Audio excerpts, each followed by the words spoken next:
जय श्री कृष्ण। आप सभी को आपका हमारे चैनल में स्वागत है।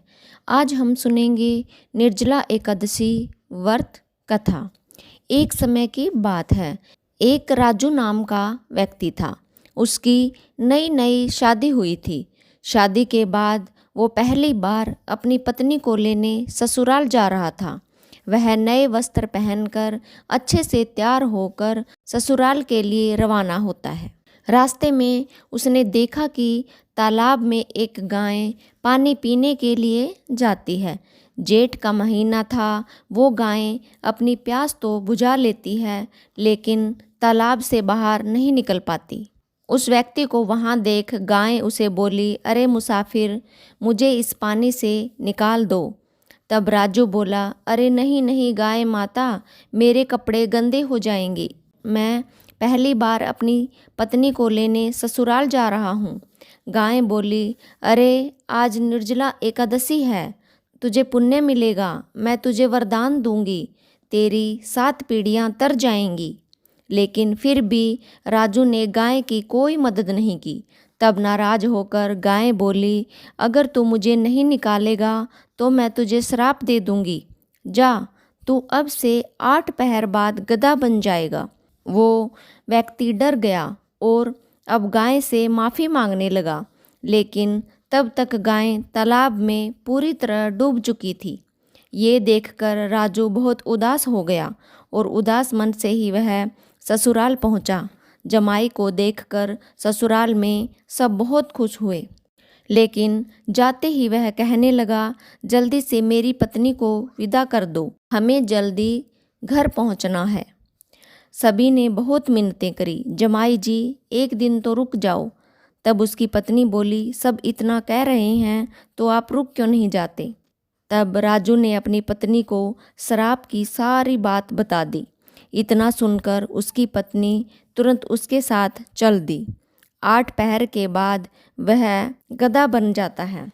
उसकी पत्नी उसे घर में लेके बैठी रही। इस तरह कई दिन बीत गए। जब घर में अन्न धन कुछ भी नहीं बचा तो वह अपनी पत्नी से बोला, तुम मुझे लेकर मजदूरी करने के लिए चलो। तब वो दोनों नगर के राजा के महल में मजदूरी करने पहुँचे। राजा के यहाँ कुआं खुदाई का काम चल रहा था। उसकी पत्नी अपने सर पर मिट्टी रखकर दूर फेंकने जाती, तभी मजदूर उसे देखकर बोले, अरे बहन, जब तेरे पास गधा है तो इस पर बोझ रखकर क्यों नहीं ढोती, खुद क्यों बोझ उठाती हो। पर वह कुछ नहीं बोली। दूर से राजा भी यह सब देख रहा था। एक दिन राजा ने उसे पूछा, तुम्हारे पास गधा है, तुम क्यों बोझ उठाती हो।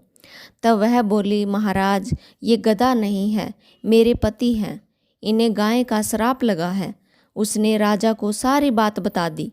राजा ने पंडित को बुलवाकर इसका हल पूछा। तब वह बोला, राजा जी, इसका एक ही हल है। जिस व्यक्ति ने अपने जीवन काल में 101 ग्यारस का व्रत किया हो और उसका फल वो इस गधे को दे दे तो वह मानव बन सकता है।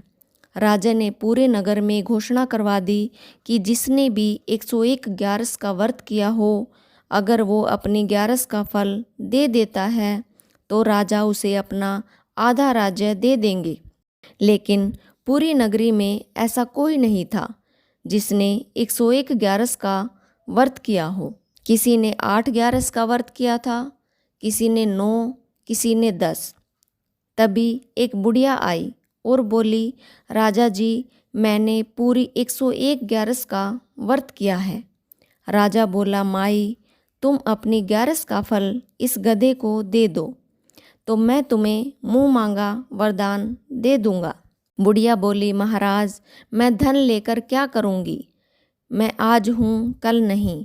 मैं इससे 100 ग्यारस का फल तो दे दूंगी, लेकिन 1 ग्यारस निर्जला एकादशी को मैं अपने पास ही रखूंगी। इस एक व्रत से मुझे मोक्ष की प्राप्ति होगी, मुझे भगवान विष्णु मिलेंगे। ऐसा कहकर उस बुढ़िया ने अपनी 100 ग्यारस का फल उस गधे को दे दिया और वह वापस इंसान बन गया। लेकिन 1 ग्यारस के फल की कमी की वजह से उसका शरीर तो इंसान का हो गया, लेकिन गधे की पूंछ नहीं हटी। जो भी व्यक्ति सच्चे दिल से निर्जला एकादशी का व्रत करता है वह सभी पापों से मुक्त हो जाता है। ये थी निर्जला एकादशी व्रत कथा। आपका दिन शुभ हो।